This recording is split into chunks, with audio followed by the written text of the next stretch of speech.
Well, good afternoon, everyone. Thanks for joining this quick closing session for day one of the GIS for a Sustainable World conference. My name is Olivier Cotteret.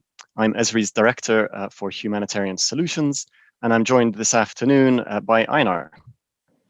Hi, everyone. You saw Einar earlier on this morning. All right, so we've come to the end of day one. We really hope you found it useful, you found it informative. Just to start for this closing session, Einar and I thought that we might close the day off with a bit of an interactive session to try and gauge the key themes that we're going away with today. So we've created a very simple poll on Slido, which you should see on the side of your screen, to try and create a little word cloud. So let's see if this works. Basically, if you can just type in 3 keywords that reflect the day for you. Let's see what happens. Einar and I are going to be exchanging a little bit on the day, and as time goes on, let's see what words come up in this word cloud. For my part, I just want to say I'm just always so impressed by the increasing range of ways that we're using GIS in our field of humanitarian response.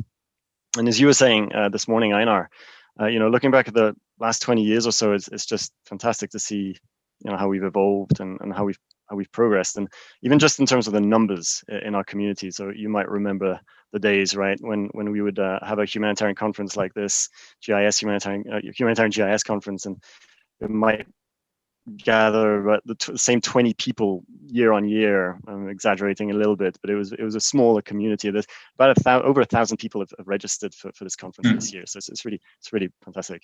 And today, I think, was also just a great example of the evolution in GIS.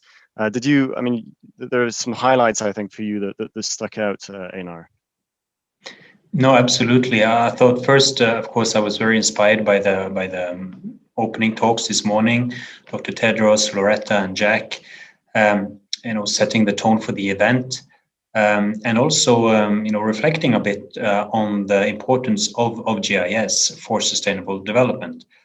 So I think it's something that we all can learn from. And especially when you have the head of WHO being very well aware of the power of GIS, then we should be proud of that, and all the credits to our colleagues at WHO, but also to the community as a whole.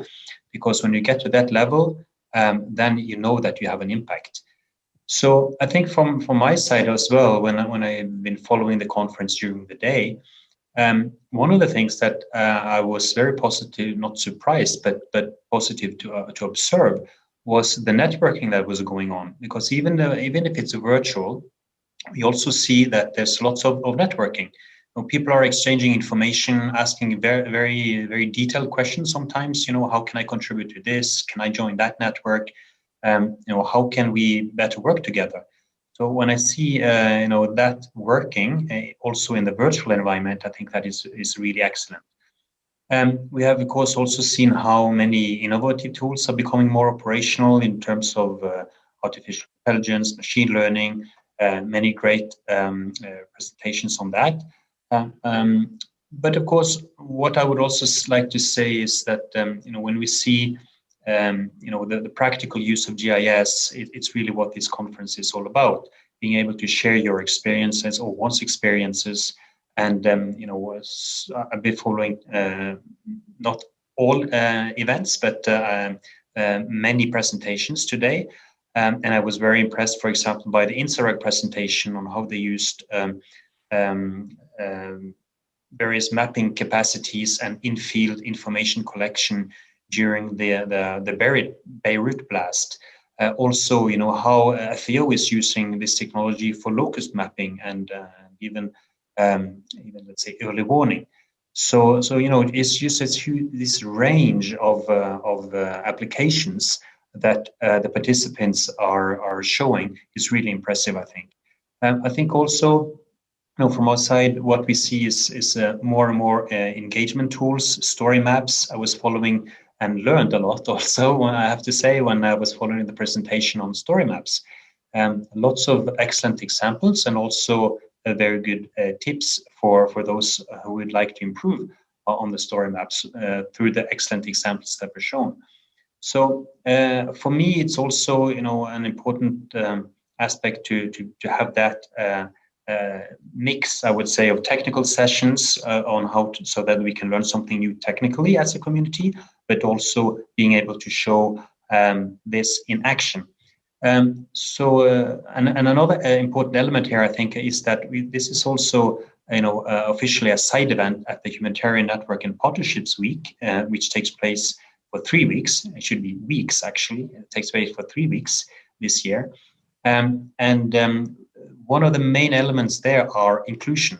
So inclusion in terms of both gender, in terms of cultural diversity, etc. It is extremely important. Absolutely, I really like that last point, especially. I mean, when we started in humanitarian GIS, right, 20 years ago or so, I think it would have been hard actually to imagine quite the extent to which GIS would go beyond the sort of informative element, an informative tool, to really becoming this sort of convening and an engagement tool. So how not only the sort of visual language of maps, but also the interactive technology that goes around it now and that we can use to deliver these maps can actually help convene and engage and empower stakeholders of humanitarian action. So to me, that really points to a key role that GIS can play and should play in this bigger objective of localization of humanitarian response. So it really provides a way of decentralizing the power of information and really putting it in the hands of those that are in the best position to act. And most often that is the local communities themselves. Yeah. No, absolutely. I think also from a community as a whole, when you also link it, and that's important, I think, is to link it to for example, the Humanitarian Network Partnership Week. We are able to have that crossover, so you can engage people who are maybe not normally would join our conference, and also vice versa. So I think this is really important. And just to reflect on a few things that relates to that. I mean, there are several themes at the Humanitarian Network Partnership Week this year. Anticipatory action is one of them, and I think that is something that we have heard over and over again today, especially from Lara at WFP. She was very clear on how having data in advance is absolutely fundamental.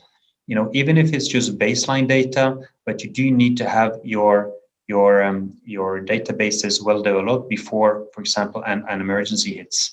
So having that, let's say, data anticipatory action, if you like, well in place, it's extremely important. Another element is the climate crisis, of course. We saw the locusts, but also, and we will have more of that tomorrow in other sections. One on using GIS for, let's say, more disaster resilience and climate resilience in small island development states is one element that we'll be hearing more of. I think also, when it comes to emergency response in a pandemic, this is also a very important aspect, and we do, of course, talk a lot about it this year.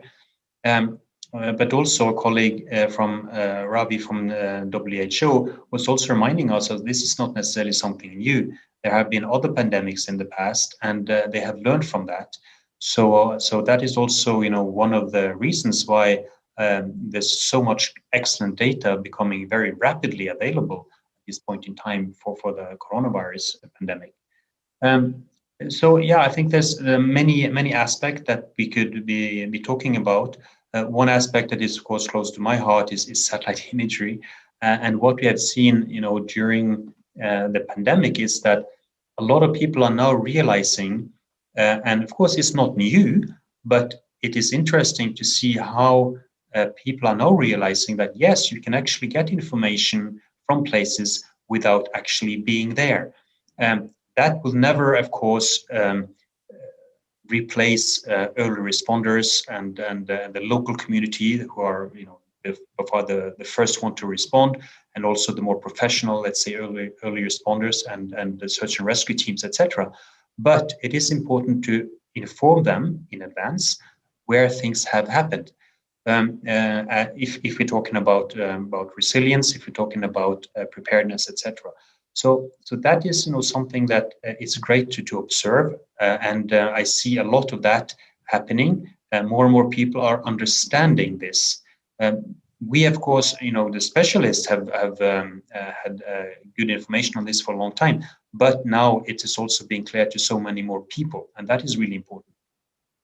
Absolutely, and so many people up and down the an organization's management scale as well, right? So Yeah. the fact that we're actually seeing this recognition higher and higher up the executive management scale. You said it yourself. We had Dr. Tedros who was really pointing himself to the importance of GIS. We actually just held a parallel session this afternoon at the Humanitarian Network Partnership Weeks.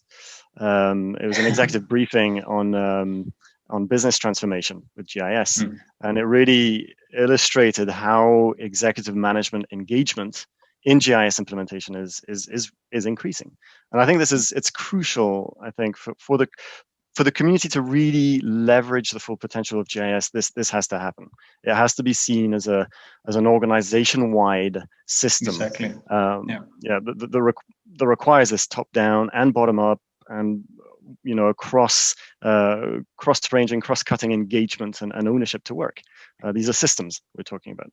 I think it's a very exciting time, actually, in that respect, because it's this desire and understanding by stakeholders to engage in GIS. And it's increasing at the same time as the engagement technology is allowing us to do that, is maturing enough to support us in doing that. So I think we're set to see a very interesting convergence here and between the sort of stakeholders and the technology, and an evolution in the place that GIS holds in organizations now, really shifting from this add-on role, maybe 20 years ago, to forming truly the backbone, I think, in many cases, of an organization's information management system. Einar, shall we take a look at the word cloud? Now, the word cloud itself, I was sent the 3 key words that came out, and I believe those are collaboration. Well, there you go. Innovation and integration. So those are the words that seem to have popped out. I don't actually see it myself on the Slido, but there you go. So collaboration, innovation, and integration. Any thoughts on that? No, I'm not surprised. I think those are definitely some of the trends that we've been seeing, and especially the various aspects of networking, as I said, is extremely important as well. It's sort of the backdrop of this. So no, I think it makes total sense to have those highlighted. Yeah. Okay. How about we bring the day to a close then? We'll just have a bit of a walkthrough, sort of looking ahead into day 2. Before we do that, as you saw, there's another poll that was put out to ask the audience what you are looking forward to. The majority, strong majority, says everything. But the next up are the technical sessions, community lightning talks, and the opening technical plenary in those orders. So wonderful. Well, I'll just run through this everything very quickly. So we start at 10:30 a.m. CET with a welcome and a technical plenary. This plenary will be much more focused on tools. You'll be hearing, for example, a story on how to integrate the various GIS technologies to support the locust crisis that we had. During that technical plenary, we'll also be launching the Humanitarian GIS Hub, which is a space that we've created to organize humanitarian GIS resources. And that's going live now. So we'll be looking forward to running you through that. And then there'll be, of course, lots of follow-on activity related to that in the future. We've got a number of technical workshops after that, one of which is on on user-centric design. And the second one, I'm actually going to have to ask you to remind me because I don't have it in front of me and now I've forgotten. It is... We have GeoAI as well. GeoAI, indeed. Thank you very much. So those are two parallel technical workshop sessions. So you can't have everything because you're going to have to choose one or the other. The following that immediately are a set of community lightning talks. These ones will be focused on resilience. So those will be, I think, really very interesting to see how GIS is actually being used in sort of upstream work of risk reduction, of understanding risk before events happen. So a really nice series of talks there. And we'll be closing off day 2 with a briefing session on a mapathon, which the Humanitarian OpenStreetMap team has kindly offered to walk us through. During that same session, we'll also be hearing from a colleague of ours at Esri on the ArcGIS tools that allow you to interact with the OpenStreetMap community, the OpenStreetMap data, both in terms of generating data, but also leveraging data. But this mapathon is really going to be, it's a mapathon that we're running over the next few days that will be supporting data readiness in South Sudan in support of a project on COVID vaccine distribution there. So this is a project that's led by Map Action and partners to really help leverage geospatial data to support COVID vaccine distribution in South Sudan. So this mapathon will help sort of plug the gaps and make sure that there is good data to support that project. And that'll close not only the day but also the conference. There'll be a closing session, and that'll be you, Einar, with our colleague Carmel. So giving the final points. So that's it. I for me, also thank just you want very to much. Yeah, I know. Just want to highlight we have a very interesting special lecture, I would say, in terms of remote sensing. We have a special guest lecture from Professor Darren Lee from the Wuhan University. He's really a very experienced professor who has been leading in many of China's let's say satellite imagery sensor development. So very important work that he's been doing. It's internationally renowned. So I would really suggest those of you who are into remote sensing, please watch this special guest lecture as well. Absolutely, and that's on demand on the platform. Yeah. Wonderful. Well, thank you for your closing remarks and your thoughts, Einar. Thank you, everybody, for joining. Thank you to all the speakers for their time and the effort they've put into this first day. Looking forward to seeing you tomorrow. Have a good evening, morning, day, and see you tomorrow. Bye-bye. Thank you. See you tomorrow.